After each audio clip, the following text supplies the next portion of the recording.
সিআইডিকে phone করি। Hello. হ্যাঁ, আপনি বলুন। হ্যালো। মদনবাবু বলুন, মদনবাবু কি হলো?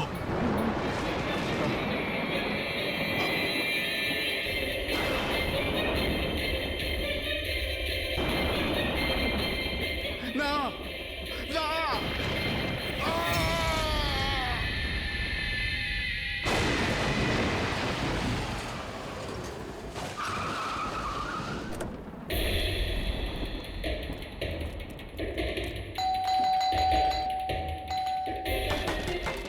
মদনবাবু, মদনবাবু, মদনবাবু, মদনবাবু।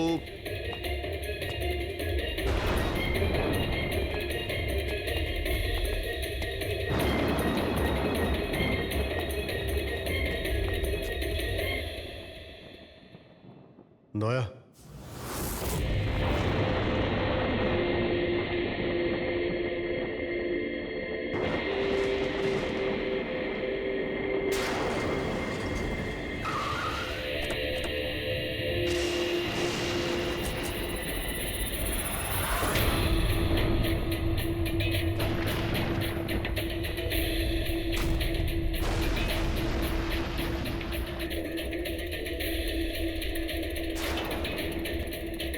মদনবাবু, এই কে?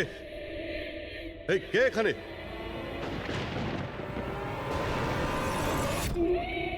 এটা কি?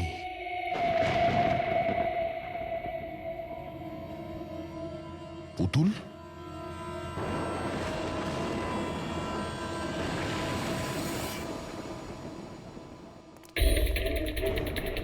অভিজিৎ, স্যার, আমরা দেরি করে ফেলেছি।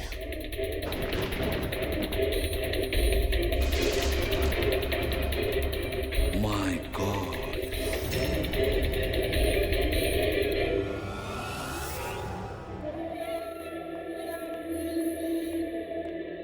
এই নিন। আস্তে আস্তে আস্তে।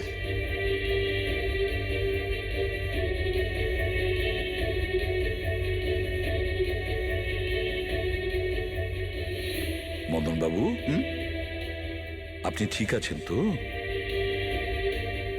কেন, কি হয়েছে আপনার? কেউ আছে যে আমাকে প্রাণে মারতে চায়? কে? ও আমার আশেপাশেই আছে। আমাকে কখনো একলা ছাড়ে না। হয়তো এখনো আমাকে দেখছে, শুনছে।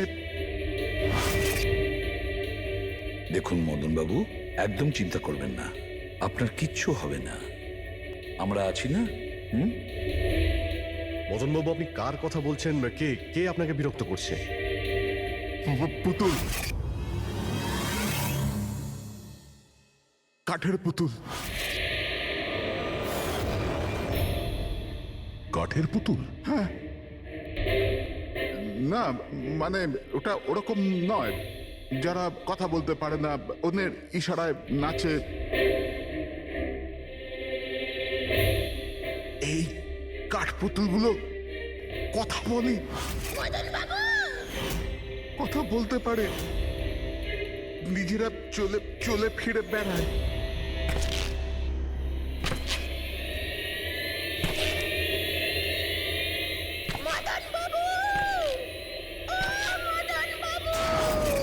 কথা বলা কাঠের পুতুল? হ্যাঁ, আমি জানতাম আপনাদের আমার কথা বিশ্বাস হবে না, কিন্তু কথাটাই এরকম যে কেউই করবে না।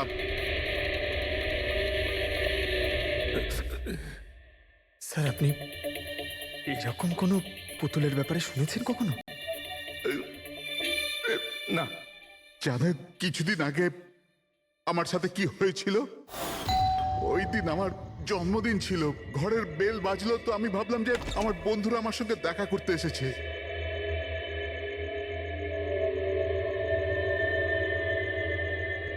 এত রাত্রে কে বেল বাজালো? অদ্ভুত তো। মদন বাবু,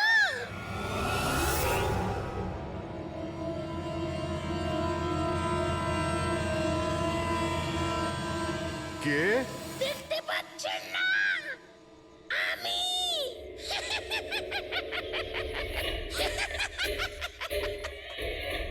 আরে আমি, এত অবাক হওয়ার প্রয়োজন নেই। জানেন কি এখানে আমি কেন এসেছি? কেন? তোমার প্রাণ নিতে। কি?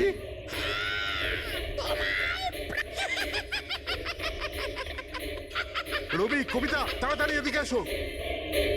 কি হয়েছে দাদা? কে? এ এ পুতুলটা এটা বলছে যে এ আমার প্রাণ নিয়ে নেবে। কি? হ্যাঁ দাদা, এটা একটা নির্জীব পুতুল। হ্যাঁ, ওটাই তো। তো এটা আপনার প্রাণ কি করে নেবে? দাদা, তুমি আমাদের সাথে মজা করছো? হ্যাঁ, না, তোমরা কি বলছো রবি? আমি এরকম অদ্ভুত মজা কেন করব, তাও আজকের দিনে? আরে আমি নিজে শুনেছি যে ও বলল যে ও মেরে ফেলবে এক আমাকে। মিনিট, আমি দেখছি। কি? আস্তে আস্তে রবি। শান্ত হন।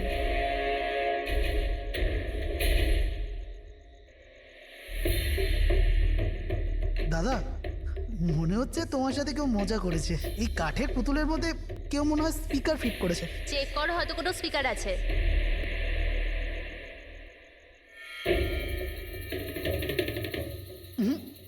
না, এখানে তো কিছু নেই। এখন কোথায় ওই পুতুলটা? কি কি করে থাকবে? আমি ওই সময় ওকে একদম ভেঙে চুরে জ্বালিয়ে দিচ্ছি, শেষ করে দিয়েছি। হুমকি দিচ্ছিল আমাকে। ওকে আমি কিভাবে এমনি ছেড়ে দিতাম? আপনি কি সত্যিই দেখেছিলেন? হ্যাঁ, আমি মদনবাবু, এটা হতে পারে যে আপনি কোনো স্বপ্ন টপ্ন দেখেছিলেন। না, আমি দেখেছিলাম ও একলা। আমি আর একবার নয়, এরকম আমার সাথে বেশ কিছুদিন পর।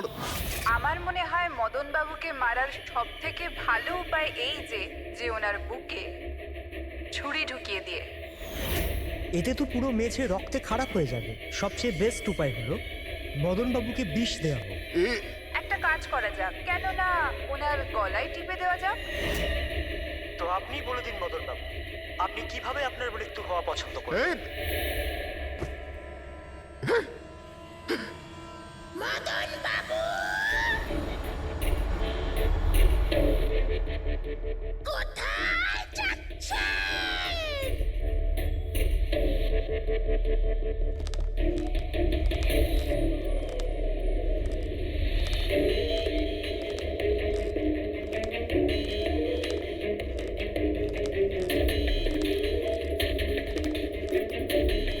তো বলুন মদন বাবু।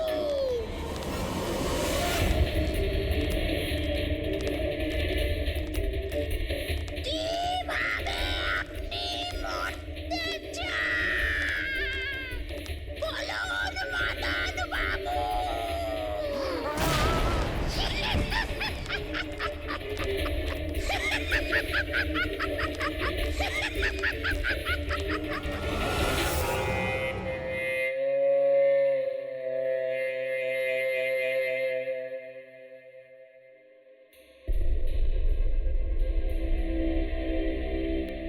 সত্যি মদনবাবুর প্রাণ সত্যিই সংশয় ছিল।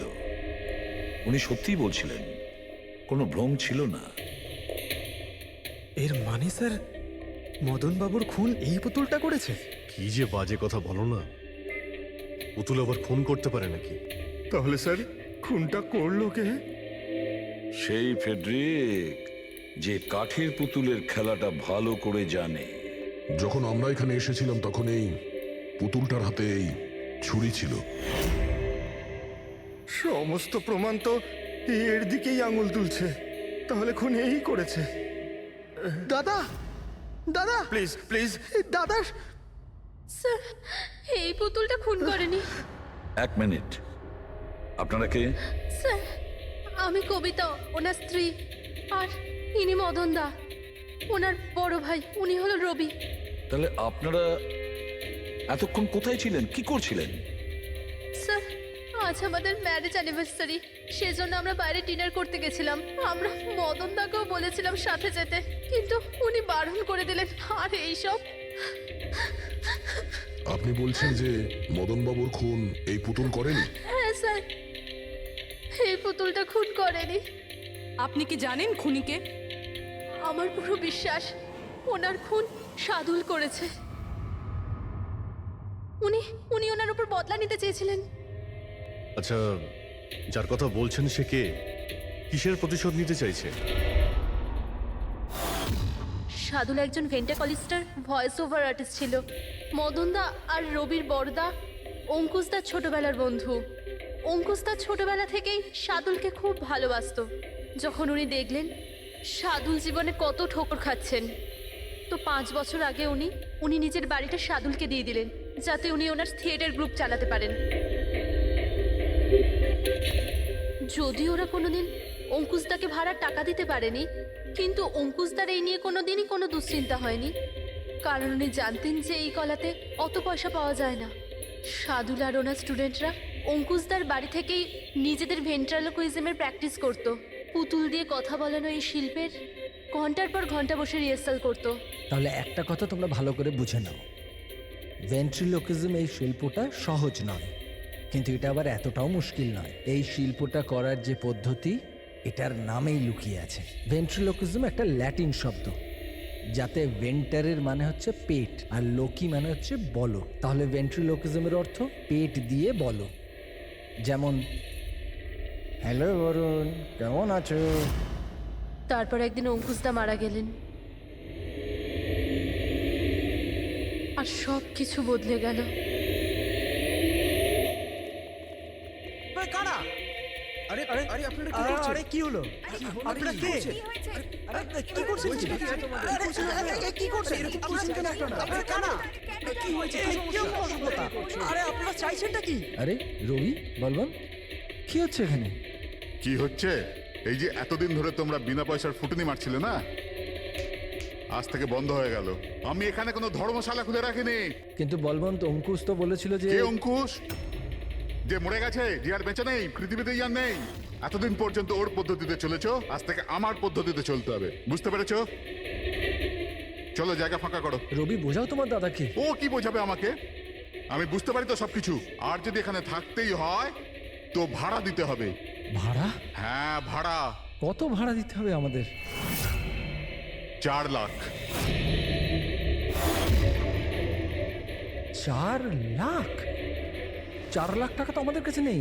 নেই যখন তখন খালি করো, না হলে আমি পুলিশকে ডেকে তোমাদের সবাইকে জেলে পাঠিয়ে দেবো, আর ওখানে থাকবার জন্য কোনো ভাড়াও দিতে হবে না। বলবন্ত, আমাদের কিছুটা সময় দাও, তাড়াতাড়ি আমরা কোথায় যাব? সময় টময় কিছু পাওয়া যাবে না, অনেক দেখেছি, অনেক হয়েছে তোমাদের তামাশা। চলো স্যার এরকম করবেন না প্লিজ স্যার, প্লিজ স্যার এরকম করবেন না আর স্যার, 1 please। মিনিট, যতদিন না তোমরা আজ পর্যন্ত ওর ভাড়া দিচ্ছ, এই যে তোমাদের জিনিসপত্র পড়ে আছে না, আর এগুলো কি, এই কাঠপুতুলগুলো, এগুলো সব আমার কাছে থাকবে। কিন্তু তুমি এই সমস্ত জিনিস নিয়ে নিলে আমরা ভাড়া কি করে দেব? ওসব আমি জানি না। স্যার এরকম করবেন না স্যার, আমরা আপনার সব টাকা মিটিয়ে দেবো স্যার, প্লিজ। স্যার, আপনার এগুলোকে নিষ্প্রাণ কাঠের পুতুল মনে হয়, কিন্তু আমাদের কাছে এগুলো প্রাণের সমান। ও ভাই ট্র্যাজেডি কিং, তোমার এই যে সব মেলোড্রামা আছে না, এগুলো আমার দাদা অঙ্কুশের সাথেই চলতো, আমার সাথে নয়। আর এই যে কি এ 4 লাখ টাকা রোজগার করে দেবে এই কাঠপুতুলগুলো। আরে 4 লাখ কি, 4,400 টাকাও রোজগার করে দিতে পারবেন এই কাঠপুতুলগুলো। জানো কেন? কারণ এই শিল্প শেষ হয়ে গেছে, জিরো। এই যে তোমাদের গুরু আছে না সাদুল, ওরই মতো কোনো কাজের নয়, লুজার, একজন লুজারও, বুঝলে? বেরো বেরো। এই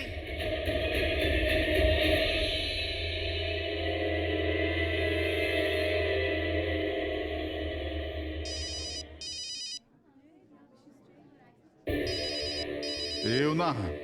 কে দাদা? আবার কে? সাদুল বারবার আমাকে এভাবে ফোন করে হুমকি দিচ্ছে। আমি দেখছি। হ্যালো। আমি আসছি তোকে মারতে, এবার তোর জীবন কিছুদিনের অতিথি মাত্র। হ্যালো। দাদা আমার মনে হয় আমাদের পুলিশ স্টেশনে যাওয়া উচিত। পুলিশ ডিপার্টমেন্টে আমি একজনকে চিনি, হয়তো ও আমাদের সাহায্য করতে পারে। হ্যাঁ দাদা, আমি এটুকু বিশ্বাস করতে পারিনি যে এই শাদুল এত বড় পাগল হবে। আমাদের পুলিশের কাছে যাওয়া উচিত। কোনো লাভ নেই, এই সাদুল নিজের মোবাইল থেকে ফোন করছে না, কোনো ল্যান্ডলাইন নাম্বার থেকে করছে। Landline number? আমি খোঁজ নিচ্ছি নাম্বারটা কোথাকার। কি? এটা কি বলছো তুমি? হ্যাঁ ঠিক বলছি, এই নাম্বার এই হসপিটালের মর্গ রুমের। সাদুল আমাকে হসপিটালের মর্গের রুম থেকে কেন ফোন করবে? এই নাম্বার থেকে এনাদের কাছে ফোনে হুমকি দিচ্ছে, কাল রাত আর আজ সকালেও দিয়েছে, টানা 3 দিন ধরে আসছে। কে করছে এই কল? স্যার, এই ফোন দিয়ে কারোরই ফোন করবার কোনো অনুমতি নেই। আমি সারাদিন এখানেই থাকি, এই ফোন থেকে কেউ কোনো ফোন করেনি। তাহলে তুমি নিশ্চয়ই কল করেছো? স্যার, আমি কেন ফোন করব? আমি তো আপনাদের চিনিও না। হ্যাঁ হতে পারে তুমি শাদুলের কথা করেছো। কি নাম বললেন আপনি? সাদুল। সাদুল? এই যে এ হলো সাদুল, চেনো তুমি একে? এ আপনাদের কি করে কল করবে? কেন করতে পারবে না কল?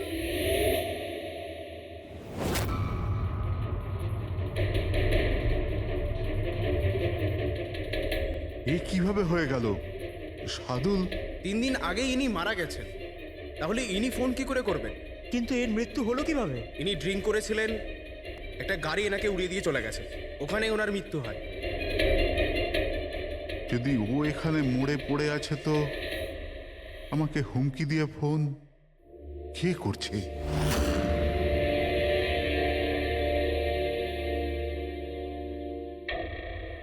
স্যার, হ্যাঁ, পুলিশের রেকর্ড অনুযায়ী তো এই সবকটা কল মর্গের ল্যান্ডলাইন থেকে এসেছিল। কিন্তু মর্গেন ল্যান্ডলাইন তো কেউ ইউজই করে না, তাহলে সব কি করে? পূর্বী ভালো করে চেক করো, দেখো ব্যাপারটা কি। মনে হচ্ছে ব্যাপারটা গোলমেলে। স্যার, হ্যাঁ, উনি কিচ্ছু জানতে পারবেন না। আপনি এরকম কেন বলছেন? কারণ সিআইডি স্যার জীবিত লোকেদের ধরতে পারে, আত্মাদের নয়। আর আমি জানি এটা সাদুলের আত্মাই করেছে। দেখুন, এই আত্মা বলে কিছুই হয় না। আর আপনি একজন এডুকেটেড পার্সন হয়ে এইসব বলছেন? আপনিও তো পড়াশুনো জানা, আপনি বলুন না, একটা লাশ মর্গ থেকে ফোন কি করে করতে পারে? কি করে ওই মদনদার সাথে ওই পুতুলটা কথা বলতে পারে? স্যার, তাদের এটা নর্মাল মনে হচ্ছে। আপনারাও এমন কিছু ফিল করেছেন যেটা মদনবাবু করেছিলেন? হ্যাঁ স্যার। না, বাঁচাও, আমি তোমাদের ছাড়বো না। তোমরা খুব বিরক্ত করছো আমাকে, তোমাদের সবাইকে মেরে ফেলবো আমি, ছাড়বো না। দাদা সরে যাও। না দাদা কি হলো? এদিকে আসবে না। আরে কিন্তু দাদা, এটা কি করছো তুমি? দাদা কি? কাঠপুতুল আছে এখানে, সরে থাকো। কাঠের পুতুল? আমাকে মারতে এসেছে, আমি বলেছিলাম না। দাদা 1 মিনিট। দাদা এটা কি করছো তুমি? রবি, এই এই আওয়াজটা ওপর থেকে আসছে। হ্যাঁ, কিন্তু উপরে তো কিছুই নেই, পুরো তো স্টোর রুম আছে আর একটা বন্ধ ঘর আছে। Store room? হ্যাঁ, ওই স্টোর রুমের মধ্যেই তো আমি সমস্ত কাঠপুতুলগুলো একটা বড় বাক্সের মধ্যে তালা লাগিয়ে বন্ধ করে রেখেছি। কাঠের পুতুল? ওগুলো সব বাইরে চলে এসছে কিভাবে? কি?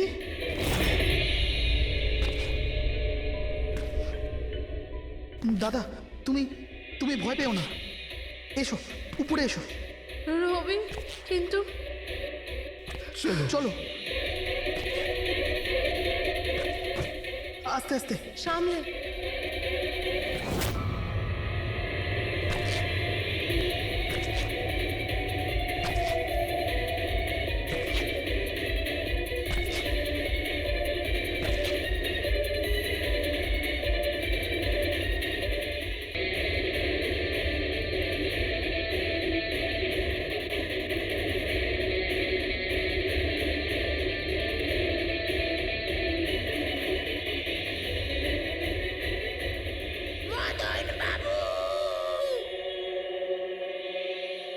দাদা, আওয়াজ এই ঘর থেকে আসছে। হ্যাঁ, এসো।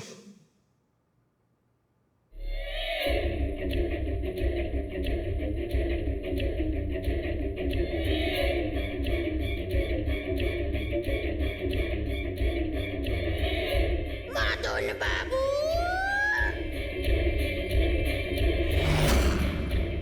মদন বাবু, কেমন লাগলো আমার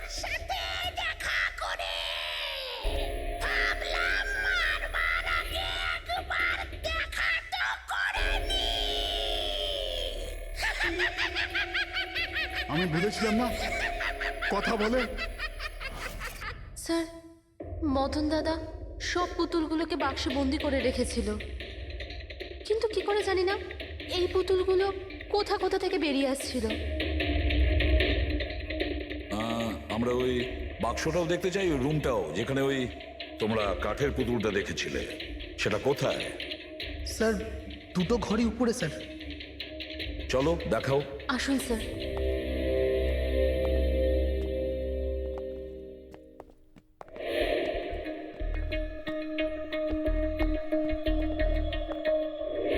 স্যার পায়ের আওয়াজটা আমরা করিডোরে শুনেছিলাম, আর ওই পুতুলটা আমরা এখানে এখানে দেখেছিলাম স্যার।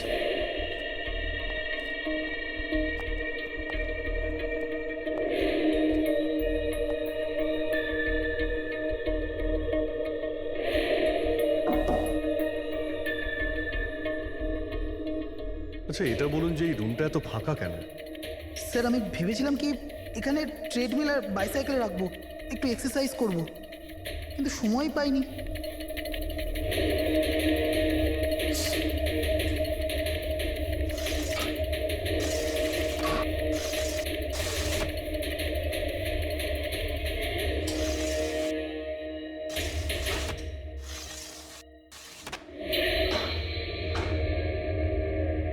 স্যার এটা তো বন্ধই হচ্ছে না।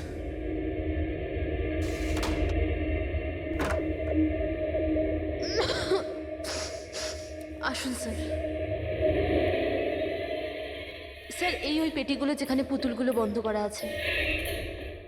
একটু লাইটটা অন করবেন? হ্যাঁ।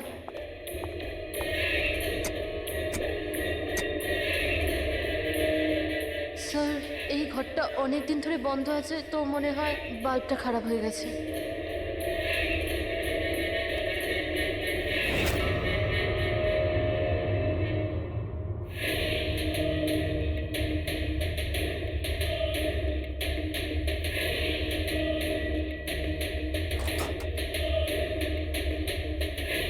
স্যার প্রত্যেকটা বক্সে তালা লাগানো আছে।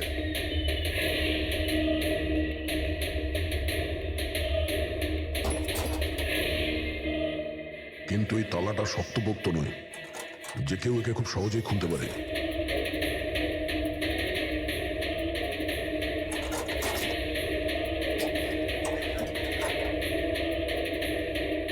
এতগুলো পুতুল,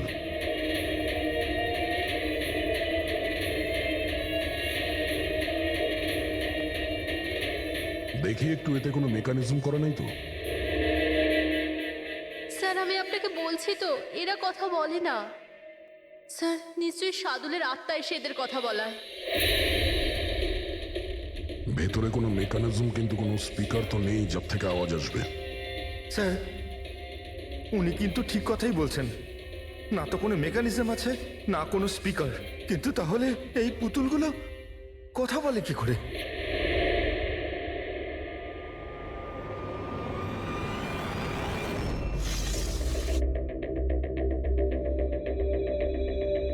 লকটা কি খারাপ? লোকটা খারাপ স্যার।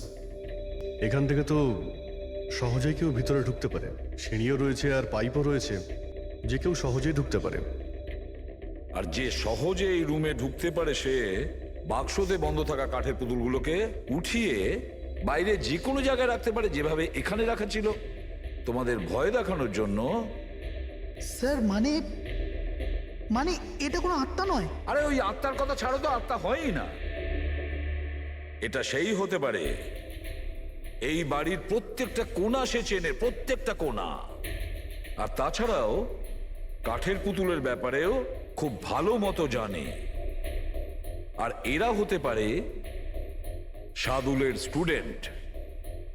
সাদুলের স্টুডেন্ট খোঁজ নিয়ে দেখতে হবে যে সাদুলের স্টুডেন্টস এই মুহূর্তে কোথায় আছে আর কি করছে।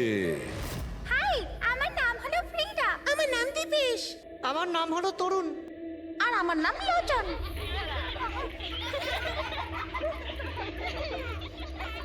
আজ আমি তোমাদের একটা দারুণ গল্প শোনাতে চলেছি। না, সবসময় কেন তুমি শোনাবে গল্প? আরে তুই তো আপত্তি কিসের? ফ্রিডা, তোমার সবসময় ভালো রোল প্রয়োজন পড়ে। হ্যাঁ দীপেশ, তুমি একদম ঠিক বলেছো। পরিশ্রম আমরা করি আর ফেমাস তুমি হয়ে যাও। তোমার পুতুলও তো সেই কথাই বলছে। স্যার বুঝতে পারছি না স্যার, এটা এই পুতুলগুলো কথা বলছে কি করে? আরে পঙ্কজ, এটা একটা আর্ট, ভয়েস চেঞ্জ করার আর্ট। এটাকে বলে ভেন্ট্রিকুলিজম। একদম। কথা তো এরাই বলছে, কিন্তু মনে হয় যেন এই আওয়াজ পুতুলের মুখ থেকে বেরোচ্ছে। কিন্তু স্যার এরা কোথায় কথা বলছে? আপনি দেখুন না, এদের তো ঠোঁটটা পর্যন্ত বন্ধ। দেখো, আমি বলছি আমি বেস্ট। এটাই তো শিল্প পঙ্কজ, মুখ না খুলে এত পরিষ্কার কথা বলা। আওয়াজ এখানে এই পেট থেকে বেরোয়। ওই আর্টটাও এদের মতো শিল্পীরই তৈরি করা। ওই পুতুলগুলো এই আর্টের দ্বারাই মদনবাবুর সঙ্গে কথা বলে, আর ওই নিউজ রিডারও। কিন্তু স্যার এরা তো পুতুলগুলোকে হাত দিয়ে নাড়াচ্ছে স্যার। হ্যাঁ, এরকমই তো হয় পাপেট শুয়ে। কিন্তু মদন বাবু ওই পুতুলটা দেখেছিল স্যার, ওটাতে কেউ হাত দিয়ে নাড়াচ্ছিল না, আর না কথা বলছিল এভাবে। হ্যাঁ ঠিক আছে, হতে পারে কোনো মেকানিজম ফিট করেছিল ওই পুতুলে, যেটা কোনো রিমোট কন্ট্রোল দিয়ে অপারেট করা হতো। স্যার কিন্তু রবি বলছিল যে ওর ভেতর কিচ্ছু নেই, কিচ্ছু নেই। সাউন্ড মেকানিজম ছিল না, কিন্তু ওর মাথার ভেতরে কোনো মেকানিজম ছিল, যার কারণে ওর মাথা আর মুখটা নড়তো, যেটা হতে পারে রবি দেখেনি। এইরকম পুতুল তৈরি করা শার্দুল বা ওর কোনো স্টুডেন্টেরই কাজ হতে পারে। যে মদনবাবুর বাড়ির কোনা কোনা চেনে, এরা জানতে পারে ওই জালনার ব্যাপারে, যা লকটা ভাঙা ছিল। বাড়িতে ঢুকে প্রত্যেক জায়গায় পুতুল বসানো আর ওদের দিয়ে কথা বলা তো এদের বাঁ হাতের কাজ। কিন্তু স্যার মর্গ থেকে এরা কল কি করে করলো? স্যার, হ্যাঁ, স্যার স্যার জানতে পেরে গেছি যে মর্গ রুমের ফোনগুলো কিভাবে আসছে। কিভাবে? স্যার এর জন্য স্কুফিং সফটওয়্যার ব্যবহার করা হয়েছে। স্কুফিং সফটওয়্যার? সেটা আবার কি? স্যার এক্ষুনি বলছি।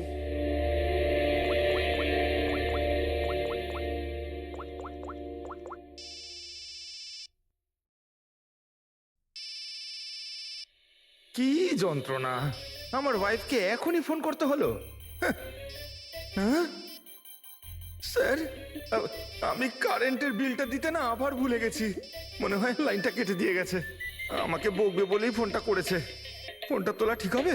ধরো, যাও তাড়াতাড়ি কথা বলে নাও।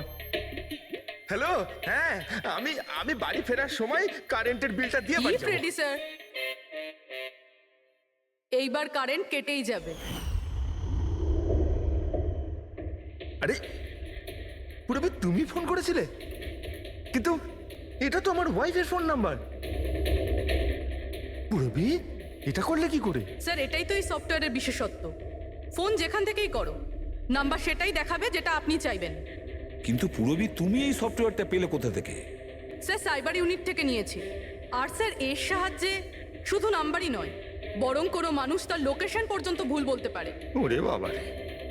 স্যার ভীষণ বিপজ্জনক সফটওয়্যার কিন্তু। খুনি মর্গের নাম্বার এই জন্যই ব্যবহার করেছে যাতে আমরা ভাবি এই পুরো ব্যাপারটা সাদুলের আত্মা করেছে। সাদুলের আত্মার কাজ। আচ্ছা বাচ্চারা, তোমাদের সঙ্গে দেখা করে খুব ভালো লাগলো। পরের বার আবার দেখা হবে। বাই। সাবধানে যাও তোমরা। Bye bye bye bye bye. হ্যাঁ বলুন, কিভাবে আমি আপনাদের সাহায্য করতে পারি? হ্যাঁ, তোমরা সাহায্য না করলে আর কে করবে? আসলে আমরা এটাই জানতে চাই যে মদনবাবুকে ভয় দেখানোর প্ল্যান তোমাদের মধ্যে কে করেছিল? আমরা ঠিক বুঝলাম না। আচ্ছা, তোমরা কিছু বুঝতে পারলে না? হ্যাঁ না স্যার, আমি বুঝতে পারলাম না। আমি নির্দোষ। খুব হাসি পেল। হ্যাঁ, একটা লোক মারা গেছে আর তোমাদের সবার হাসি পাচ্ছে। মৃত্যু? কার মৃত্যু? মদন বাবুর খুন হয়েছে ওনার। সিআইডি থেকে আসছি আমরা। সিআইডি? হ্যাঁ, সিআইডি। আর আমাদের সন্দেহের তালিকায় তোমরা সবাই আছো। কাল তোমরা কোথায় ছিলে? কাল আমি আমার বন্ধু শালিনীর বাড়িতে ছিলাম। ওর বাড়ির লোকদের জিজ্ঞেস করতে পারেন। আর তুমি তুমি কোথায় ছিলে? স্যার আমরা লোচন আর আমি একটা শোয়ের জন্য গিয়েছিলাম পুনেতে, আজ সকালেই ফিরেছি। পুনা? কিসে গিয়েছিলে পুনায়? ক্যাব বুক করে আমার কাছে ইনফরমেশন আছে, আপনি চাইলে দেখতে পারেন। এই দেখুন। কি ব্যাপার, এত ঘামছো কেন তুমি? হ্যাঁ, কাল রাতে তুমি কোথায় ছিলে? স্যার ওই আমি বলছি, তুমি কাল রাতে মদন বাবুর বাড়িতে ছিলে কিনা? হ্যাঁ হ্যাঁ ছিলাম ওখানে, কিন্তু আমি কাউকে মারিনি। তাহলে ওখানে কি করতে গিয়েছিলে? হ্যাঁ স্যার আমি তো শুধু মদনকে শিক্ষা দিতে চেয়েছিলাম, যেটাও সাদুল স্যারের সাথে করেছে, খুব খারাপ করেছে। আর হ্যাঁ, আমাদের মাঝে আজ যে সাদুল স্যার নেই তার একটাই কারণ, সে হচ্ছে মদন। ওনার জন্যই উনি মদ খাওয়া শুরু করেছিলেন আর সময়ের আগেই মারা গেলেন। তোমরা ভেবেছো খুনের বদলা খুন? না না স্যার, আমরা শুধু ওনাকে ভয় দেখাতে চেয়েছিলাম। গৌরবের প্ল্যান ছিল এটা। হ্যাঁ স্যার, গৌরবই কালকে রাতে আমাকে ফোন করে ডাকে, ওই 11:30 12টার আশেপাশে, কিন্তু আমি একটু লেট হয়ে যাই আর 12:30টায় গিয়ে পৌঁছাই।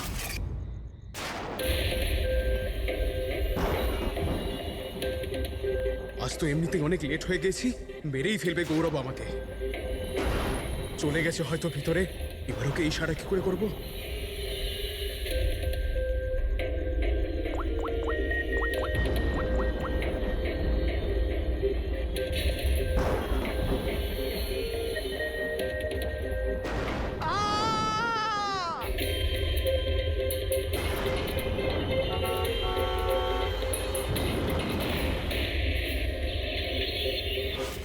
গন্ডগোল তো করেই ফেলেছ, মদন বাবুর খুন হয়ে গেছে। স্যার আমার এই খুনের সাথে কোনো রকম সম্পর্ক নেই। আর গৌরবের? স্যার এটা তো গৌরবই বলতে পারবে, তাই না?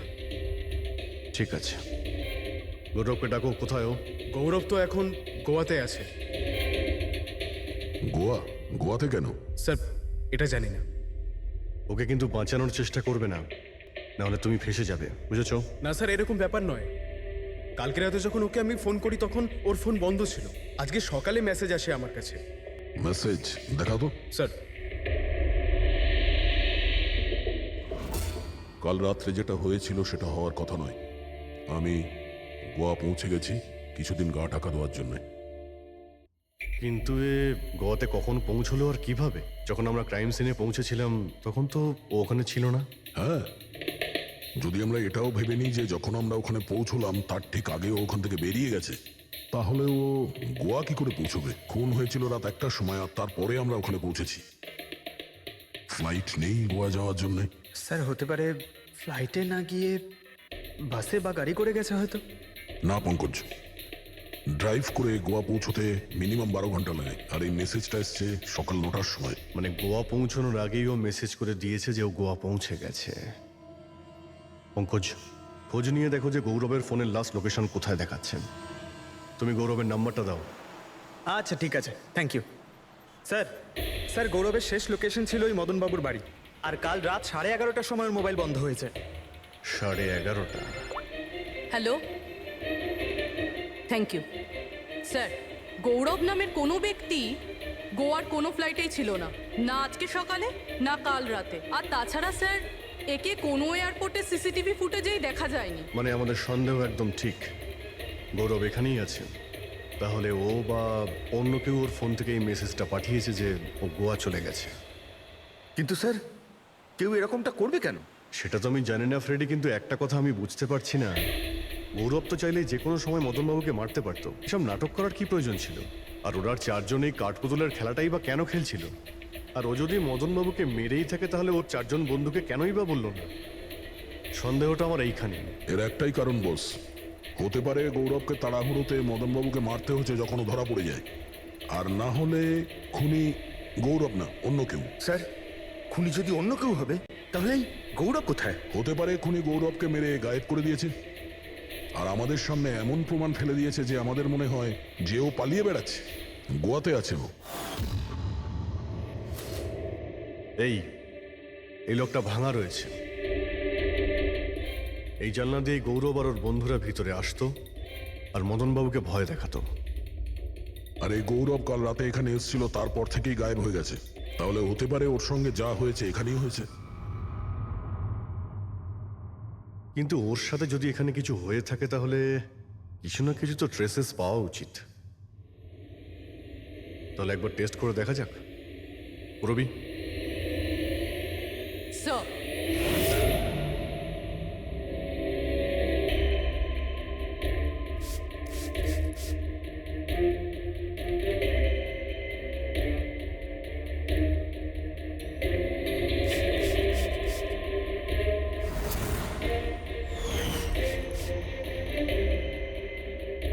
স্যার আপনার সন্দেহ ঠিক ছিল, এখানে তো রক্ত রয়েছে।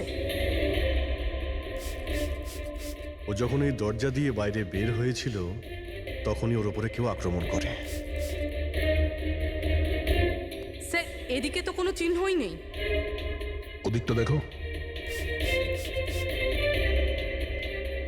এই যে স্যার, ওখানেও দেখো।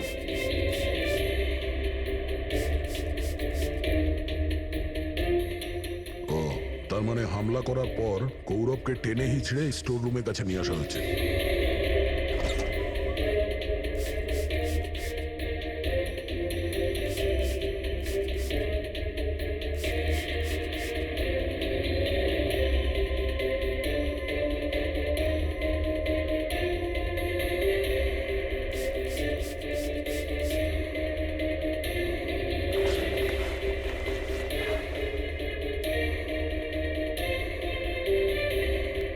রক্তের দাগ তো এতটা অবধি রয়েছে, তার মানে গৌরবকে এখানেই। আর আমরা এখানে এলাম কিন্তু আমরা জানতেই পারলাম না। আর তারপরও গায়েব হয়ে যায়। মনে হচ্ছে এখন বডিটাকে কোথাও পুঁতে দিচ্ছে এই বাড়ির লোকেরা।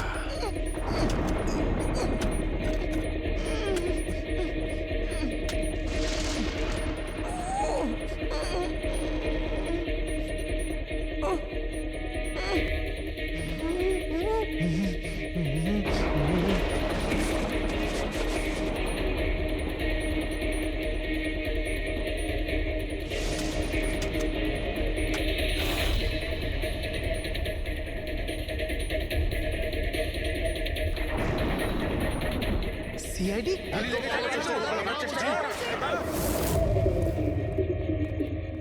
সরে যাও, পিছিয়ে যাও।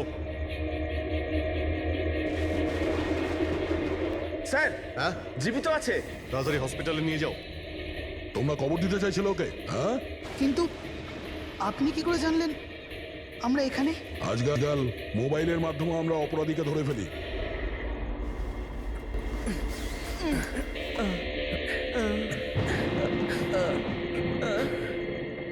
চলো তাড়াতাড়ি নিয়ে যাও ওকে। চলে এসো।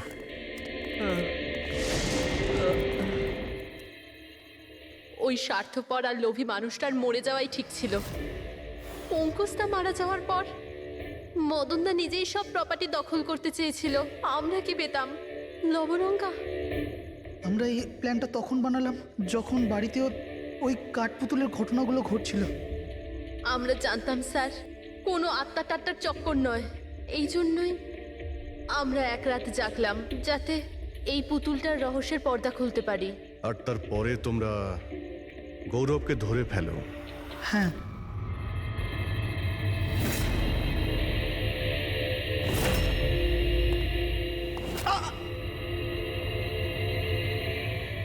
গৌরবের থেকে সব সত্যিটা জানার পর আমরা ভাবলাম যে ওর ওই কাঠপুতুলের খেলার সুযোগ নিয়ে আমরা আমরা মদন দাদাকে মারতে পারি। আর সেই কারণে গৌরবের ওপর হামলা করে ওকে বাক্সে ঢুকিয়ে দিয়েছো, আর তারপর মদন বাবুকে খুন করে আমাদের বোকা বানাতে চেষ্টা করেছো।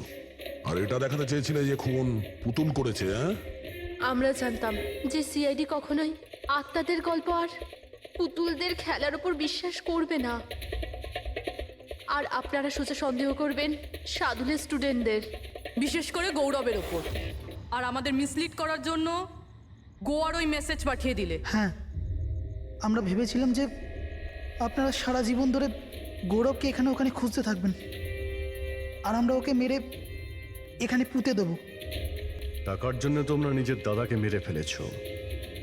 কি করবে এই টাকা নিয়ে? আর না এখন এই টাকা তোমাদের জেলে যাওয়ার থেকে বাঁচাতে পারবে, আর না ফাঁসির দড়ি থেকে।